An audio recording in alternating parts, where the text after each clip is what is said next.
सवाल ऋचा गुप्ता जी का है। ये पूछ रही है सर कि स्नाइडर इलेक्ट्रिक के बारे में कुछ बताइए सर, कि क्या इसमें पैसा लगाना चाहिए स्नाइडर इलेक्ट्रिक में या फिर नहीं।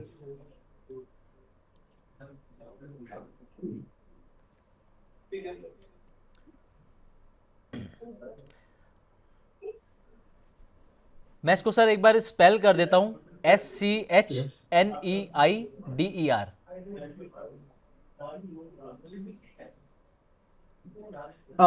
देखिए, एक अभी फिलहाल 200 एक्सपोनेंशियल मूविंग एवरेज के ऊपर ही कंसोलिडेशन हो रहा है। Yes, definitely. I mean, short term की ट्रेडिंग के लिए आप इसको एक्यूमुलेट करके चल सकते हो, as long as prices are trading about 800 के ऊपर जब तक रहता है, जब तक तो फिलहाल मुझे लगता है कि हायर साइड में एक बार ये 922 की ट्रेजेक्टरी को रीअप्रोच करके चल सकता है। तो एक आप फेस्ड वे में, यानी कि एक स्टैगर्ड वे होता है आधी आधी बाइंग करने का, उस तरीके से यदि आप बाइंग करना चाहें तो आधा इंस्टॉलमेंट आप यहाँ बाइंग कर सकते हैं। बाकी आधा इंस्टॉलमेंट 810 रुपए के आसपास स्टॉक आता है, तो वहां बाइंग करके चलिए। स्टॉप लॉस आपको 800 रुपए का लगाना है, और हायर साइड में आपको 922, और यदि वो लेवल ब्रीच होता है तो 970 रुपए तक की भी टारगेट आपको सिनेडर इलेक्ट्रिक में देखने को मिल सकते हैं। ओके, तो ऋचा जी, आप पूछ रहे थे कि स्नाइडर इलेक्ट्रिक में क्या करना चाहिए। सर ने आपको बता दिया कि आप एक स्टॉप लॉस 800 रुपये का मेंटेन कर सकते हैं और स्टैगर्ड मैनर के अंदर आप इसमें बाइंग कर सकते हैं। करंट लेवल पर थोड़ा सा पैसा लगा सकते हैं, बाकी पैसा 810 के आसपास आता है तो वहाँ पर आप इसमें लगाकर चल सकते हैं। 970 तक के भी लेवल आपको इसमें देखने को मिलने वाले हैं। अगले सवाल की तरफ हम बढ़ते हैं सर। अगला सवाल हमारे पास आया है ओला इलेक्ट्रिक पर। सर हमारे पास सवाल आया है, दर्शक बोर्डा जी इनका नाम है। ये पूछ रहे हैं कि ओला इलेक्ट्रिक जो इनका बाइंग प्राइस है सर वो 66 रुपीज़ है, 1700 शेयर हैं, ये होल्ड करें या फिर सेल कर दें सर। देखिए, टेक्निकली फिलहाल तो स्ट्रेंथ नहीं है काउंटर में। कुछ दिनों पहले एक ऐसा लगा था कि आई मीन थोड़ा सा टेक्निकल स्ट्रेंथ स्टॉक गेन कर रहा है, बट सडनली एक अच्छा खासा डाउन मूव हमको देखने को मिला, और इन लोगों ने अपना आने वाले फाइनेंशियल ईयर के लिए गाइडेंस भी डिक्रीज किया, आने वाले क्वार्टर्स के लिए भी गाइडेंस अपना डिक्रीज किया है अपना।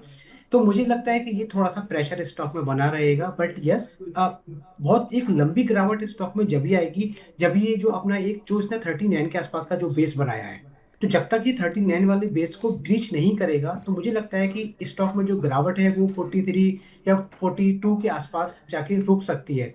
तो यहाँ तो बैंक की रिकमेंडेशन मेरी तरफ से नहीं रहेगी, ऑल्दो इनकी आई थिंक यू सेड कि इनकी ऑलरेडी इसमें होल्डिंग है, आई थिंक ओला जी सर, इलेक्ट्रिक में, राइट? 66 रुपीज़ सर बाइंग है सर इनकी। हाँ, तो अब इन्होंने 66 की होल्डिंग को यहाँ तक 20 रुपए डाउन के साथ बाइंग होल्ड किया है, तो आई वुड से कि थोड़ा सा और होल्ड करिए अपने, थोड़ा सा और अपने आप को ब्रॉड करिए, और 39 के लेवल तक का वेट करिए जब तक वो ब्रीच नहीं होता। तो let's keep the finger cross. मुझे लगता है कि शायद कहीं ना कहीं हद तक ये सारे नेगेटिव न्यूज को डिस्काउंट 42 के आसपास कर लेगा। ठीक है सर, चलिए अगला सवाल नरेश जी का है। नरेश जी पूछ रहे हैं, कल्याण ज्वेलर्स बाय कर सकते हैं क्या सर अभी ये।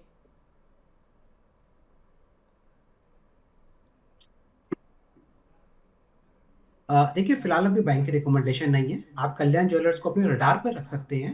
528, 530, ये काफी अच्छी इसकी स्ट्रॉन्ग रेजिस्टेंस जोन है। जैसे ही स्टॉक इस रेजिस्टेंस जोन के ऊपर क्रॉस करता है, कन्विक्शन के साथ, वॉल्यूम के साथ सस्टेन करता है, तो डेफिनेटली हमारी तरफ से बैंक की रिकमेंडेशन होगी।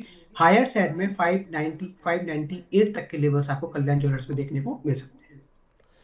ओके, ठीक है सर, अगला सवाल लेते हैं। अगला सवाल हमारे पास आया है सर। अ, अगला सवाल हमारे पास अमन जी का है सर। अमन जी पूछ रहे हैं कि पीओसीएल में एवरेज किस लेवल पर करना चाहिए sir. Okay, Pondy oxide I think, right? जी। ओके। सो बेसिकली देखिए, ट्रेंड इसका काफी अच्छा है। हायर हाइज हायर लोज की पैटर्न्स के साथ स्टॉक फिलहाल अभी ये ट्रेड कर रहा है।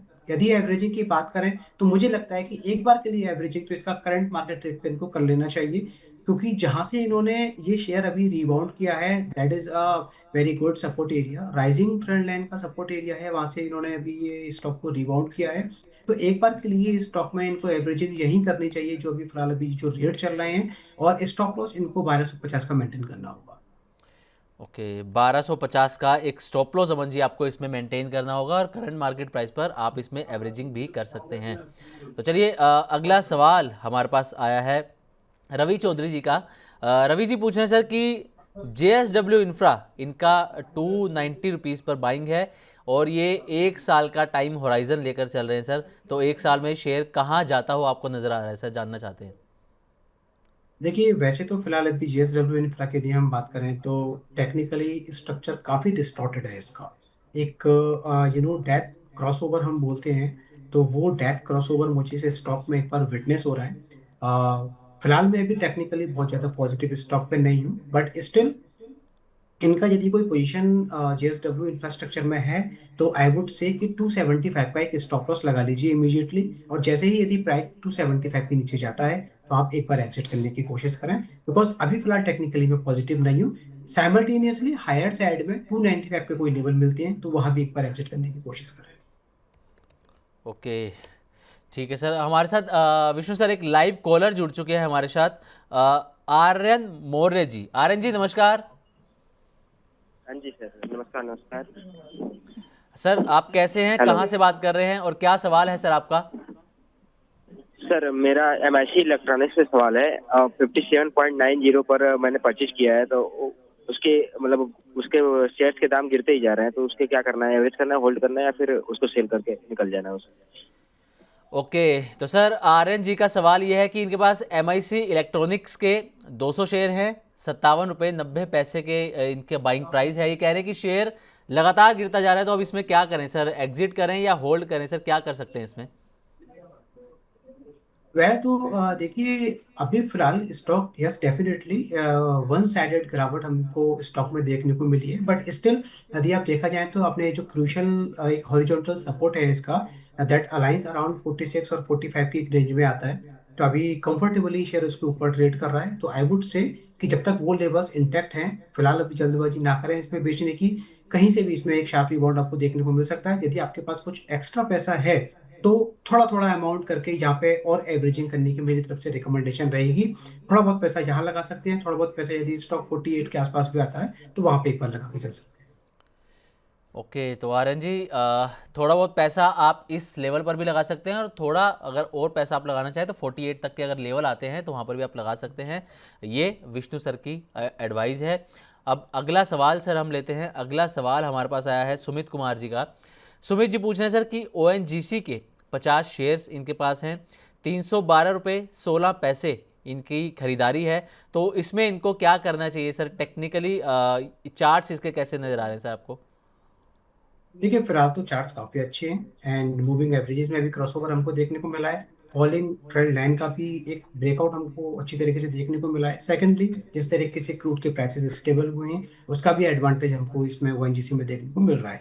तो मेरी तरफ से रिकमेंडेशन रहेगी फिलहाल अभी काउंटर में बने रहें। हायर साइड में मुझे लगता है आपको 270 रुपये तक के लेवल आने वाले टाइम में ओएनजीसी में देखने को मिल सकते हैं। स्टॉप लॉस की यदि हम बात करें तो 246 की एक रेंज है, काफी अच्छी सपोर्ट एरिया है। तो 245 पे एक स्टॉप लॉस हमारी तरफ से सजेस्टेड होगा इसमें। ओके, 245 रुपीज़ का एक स्टॉप लॉस सुमित जी आप यहाँ पर लगाकर चल सकते हैं, जैसा कि विष्णु सर की रिकमेंडेशन है ये। अगला सवाल सर हमारे पास एलजी पर आया है। हाल ही में अक्टूबर की इसकी लिस्टिंग भी है। वो पूछ रहे हैं कि एलजी इलेक्ट्रॉनिक्स में क्या कर सकते हैं सर। हालांकि इन्होंने ये नहीं बताया कि इनके पास शेयर्स हैं या फिर नहीं है, या फ्रेश बाइंग की कोशिश कर रहे हैं, फ्रेश बाइंग करना चाहते हैं। लेकिन ये चाहते हैं सर कि एलजी में क्या किया जाए, ये जानना चाहते हैं। तो देखिए व्हाइट गुड स्पेस की कंपनी है, ईएमएस स्पेस से बिलोंग करती है। तो अभी जिस तरीके से इस पूरे ही स्पेस में जो प्रेशर बना हुआ है, आई मीन जो वोल्टास की जो comment I mean blue star की जो कमेंट्री आई थी कल, जो गाइडेंस दिया था उन्होंने, उसकी वजह से इस पूरे ही पैक में चाहे वो एम्बर हो, चाहे पीजी इलेक्ट्रोप्लास्ट हो, वोल्टास हो, एलजी हो, तो प्रेशर है। और मुझे लगता है फिलहाल बाइंग की अभी इन लेवल्स पे से तो मेरे ख्याल से कोई रिकमेंडेशन नहीं रहेगी। स्टॉक भी काफी वॉलेटाइल है, तो अभी फिलहाल थोड़ा सा डिस्टेंस बना के रखें, इस पूरे ही पैक से थोड़ा सा डिस्टेंस बना के रखें। ओके, तो फिलहाल इसमें डिस्टेंस बनाकर रखें एलजी में, और बाइंग की यहाँ पर एडवाइस सर की नहीं रहेगी। अगला सवाल दीपक गुप्ता जी का है सर। ये पूछ रहे हैं कि पीरामल फार्मा 196 रुपीज़ पर इनकी बाइंग है, और जेएसडब्ल्यू इंफ्रा 328 रुपीज़ की इनकी बाइंग है, और लॉन्ग टर्म का इनका व्यू भी है सर। ये इसमें टारगेट और स्टॉप लॉस जानना चाहते हैं दोनों शेयर्स में सर। वैसे तो देखिए फार्मा की यदि हम बात करें तो pharma as a entire pack की यदि हम बात करें तो मुझे लगता है कि आई मीन थोड़ा सा कंसोलिडेशन फेज में फिलहाल अभी ये जा रहा है एंटायर पैक। स्पेशली यदि हम पिरामल फार्मा की बात करें तो एक फॉलिंग ट्रेंड लाइन के नीचे फिलहाल अभी ये स्टॉक जो है फिलहाल ट्रेड कर रहा है, बट यस कल के सेशन में इसने रीअटेम्प्ट किया था उस ट्रेंड लाइन को ब्रीच करने का। Currently it is consolidating very close to its 200 day exponential moving average, तो हमारी तरफ से फिलहाल बाइक की रिकमेंडेशन रहेगी। हायर साइड में स्टॉप लॉस 192 का प्लेस करना है, और higher side sorry down side में स्टॉप लॉस 192 का प्लेस करना है, और हायर साइड में 220 225 तक के टारगेट्स आपको पिरामल फार्मा में देखने को मिल सकते हैं। ओके, तो पीरामल फार्मा में दीपक जी बाइंग की एडवाइस रहेगी, स्टॉप लॉस 192 और 220 225 तक के लेवल्स भी आपको इसमें देखने को मिल सकते हैं। चलिए, हमारे साथ एक और लाइव कॉलर सर जुड़ चुके हैं। इन जी जी जो हमारे साथ दर्शक जुड़े हैं सर, इनका नाम भी दर्शक है। तो दर्शक जी, बहुत बहुत नमस्कार सर, बहुत बहुत स्वागत है मनी 9 में आपका। Good morning sir. जी, गुड हेलो। Afternoon sir. आप गुड कैसे हैं सर, आफ्टरनून कहाँ सर। से मेरे बात कर पास रहे हैं? ओला है। जी ओला का तो मैंने 66 पे लिया है और 1700 की क्वांटिटी है मेरे पास। ओके, 66 रुपीज़ पर आपने ओला इलेक्ट्रिक के शेयर्स लिए हैं, 1700 शेयर्स आपके पास। हाँ। कब से होल्ड कर रहे हैं सर आप इसे? सर मैंने वो जीएसटी का न्यूज है ना, इसके भी आपसे लिया था। ओके, और तो आपने 45 days अगस्त के आसपास लिया होगा, अगस्त सितंबर के आसपास ना? अगर यस सर। ठीक है सर। आप चलिए सर, इनका नाम दर्शक जी है। दर्शक जी पूछ रहे हैं ओला इलेक्ट्रिक के शेयर्स हैं, हालांकि हमने हाल ही में इसके बारे में बात भी करी है, शेयर के बारे में भी। ये पूछ रहे हैं सर कि इन्होंने जीएसटी की जब न्यूज़ आई तो वो न्यूज़ सुनकर इन्होंने ओला इलेक्ट्रिक खरीद लिए 66 रुपये पर, 46 रुपये पर आ गया है, 20 रुपये पर शेयर के आसपास लॉस में है। तो क्या कर सकते हैं सर इसके अंदर? जी, वेरी आई मीन जैसा कि आपने कहा कि हम ऑलरेडी इस स्टॉक को डिस्कस कर ही चुके हैं। जी देखिए, सेक्टोरल टेलविंड होना एक अलग बात है, एंड इस कंपनी स्पेसिफिक हेडविंड होना एक अलग बात है। तो यस, इसमें कोई इनकी बात में दो राय नहीं कि जो न्यूज जीएसटी की आई थी ये ऑटो स्पेस के लिए पॉजिटिव न्यूज है। बट कंपनी, जैसे कि मैंने अभी कोट भी किया था कि कंपनी का गाइडेंस अच्छा नहीं है, कंपनी की काफी सारी चीजें हैं जो as a headwind I mean play out हो रही है। तो ये जो चीजें हैं ये थोड़ा सा शॉर्ट टर्म के लिए एक तरीके से स्टॉक पर प्रेशर करके चल सकती है। टेक्निकली हमने स्टॉक को एनालाइज किया था, and we have discuss that कि as long as prices are above 39, 39 रुपए के ऊपर जब तक प्राइसेस है, आप डाउन साइड में 42 43 के आसपास दोबारा से फ्रेश एक्यूमुलेशन स्टॉक में करके चल सकते हैं। सो प्योर टेक्निकल प्ले है, 39 का एक स्टॉप लॉस लगाइए। हायर साइड में आपको दोबारा से मुझे लगता है 57 58 तक के रेट आपको इलेक्ट्रिक में देखने को मिल सकते हैं। ऑल्दो इनकी बाइंग काफी ऊपर के लेवल पे है, बट यस, टेक्निकल स्ट्रक्चर को स्टडी किया जाए तो multiple resistance R playing here. पहला जो रेजिस्टेंस 59 पे आता है, यदि वो ब्रीच होता है तो आपको 69 70 तक के रेट देखने को मिल सकते हैं। ओके, तो दर्शक जी 39 रुपीज़ स्टॉप लॉस ओला इलेक्ट्रिक में आप लगाकर चलिएगा। 57 58 तक के लेवल्स भी आपको देखने को मिल सकते हैं। 59 के अराउंड एक रेजिस्टेंस रहेगा, जैसा कि यहाँ पर विष्णु सर ने मेंशन भी किया है। अच्छा सर, जैसे इन्होंने मेंशन किया कि जीएसटी की न्यूज़ आई तो न्यूज़ सुनकर इन्होंने पैसा लगा दिया ओला इलेक्ट्रिक के अंदर, अब ये घाटे में भी चले गए हैं। तो ये सर कितना सही होता है कि किसी भी स्टॉक को लेकर, किसी भी कंपनी को लेकर जब खबर आती है तो तुरंत उसमें हम पैसा लगाना शुरू कर देते हैं, खरीदारी शुरू कर देते हैं?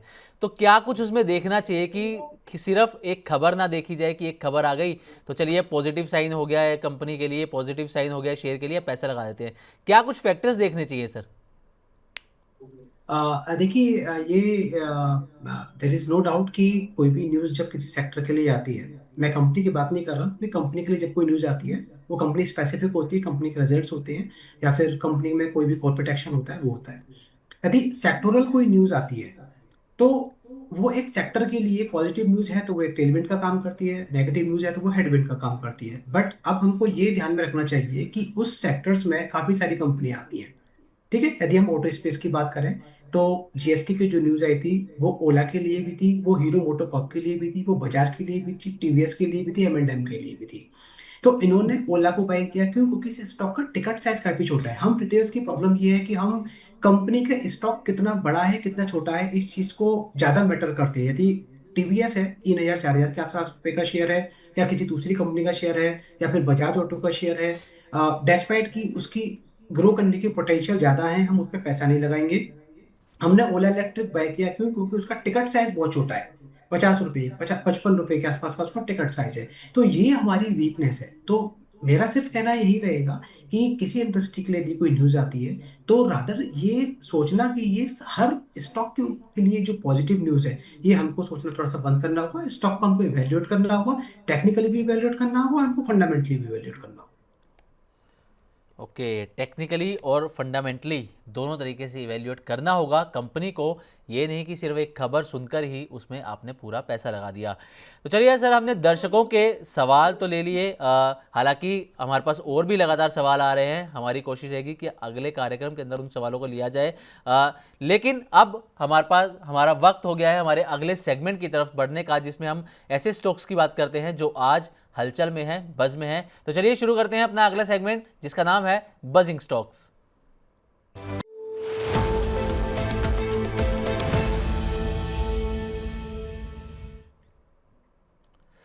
चलिए तो चुन चुन के में बात करते हैं विष्णु सर की टॉप पिक की, कि क्या वो रेकमेंड करेंगे हमारे व्यूअर्स को कि कहां पर दाव लगाया जा सकता है, कहां पर ग्रोथ पोटेंशियल विष्णु सर को नजर आ रहा है। तो विष्णु सर, जैसा कि सेगमेंट के अंदर आपको पता होगा कि हम एक एक्सपर्ट की हमारे टॉप पिक जानना चाहते हैं कि जो उनको आज शेयर अच्छा लग रहा है, जहां पर बेट लगाई जा सकती है, व्यूअर्स हमारे बेट लगा सकते हैं। तो आपको सर कौन सा स्टॉक आपको अच्छा लग रहा है, कौन सी आपकी टॉप पिक रहने वाली है सर? वेल सो सिमरन, मेरी तरफ से जो टॉपिक रहेगी that will be Bajaj finance. और ये स्टॉक हमने अभी थोड़ी देर पहले डिस्कस भी किया था। जी। आज के ट्रेडिंग सेशन में स्टॉक ने एक शानदार रिबाउंड दिया है, 2.6% तेजी के साथ फिलहाल स्टॉक अभी ट्रेड कर रहा है। 21 डे एक्सपोनेंशियल मूविंग एवरेज के आसपास कंसोलिडेशन देके स्टॉक ने हायर रेंज में ब्रेकआउट दिया है। मुझे लगता है कि ये जो कंसोलिडेशन जो इसने बनाया है अभी 1030 रुपये के आसपास, यहाँ का एक स्टॉप लॉस लगाइए। हायर साइड में मुझे लगता है कि 1120 रुपये तक के टारगेट आपको बजाज फाइनेंस में देखने को मिल सकते हैं। ये हमारा पहला पिक रहेगा। ओके, ठीक है सर। तो बजाज फिनेंस सर की यहाँ पर टॉप पिक रहेगी। इसके लिए स्टॉप लॉस सर ने सजेस्ट किया है 1030, 1030 रुपये का, और जो टारगेट है वो यहाँ पर सर ने बताया है 1120, 1120 रुपये का। इसका जो करंट मार्केट प्राइस है वो स्क्रीन पर है 1068। तो ये बजाज फिनेंस विष्णुकांत सर की यहाँ पर टॉप पिक रहने वाली है। इसमें भी आप बेट लगा सकते हैं अगर आप लगाना चाहते हैं तो चलिए विष्णु सर, बहुत बहुत शुक्रिया आपका अपना कीमती समय मनी 9 और मनी 9 के व्यूअर्स को देने के लिए सर। जाते जाते सर, अगर आप कोई डिस्क्लेमर यहाँ पर देना चाहें सर। नहीं, देखिए, बजाज फाइनेंस में मेरी कोई पर्सनल होल्डिंग नहीं है, हमारे क्लाइंटों की हो सकती है। Okay, thank you Vishnu sir, अपना समय देने के लिए बहुत बहुत शुक्रिया सर।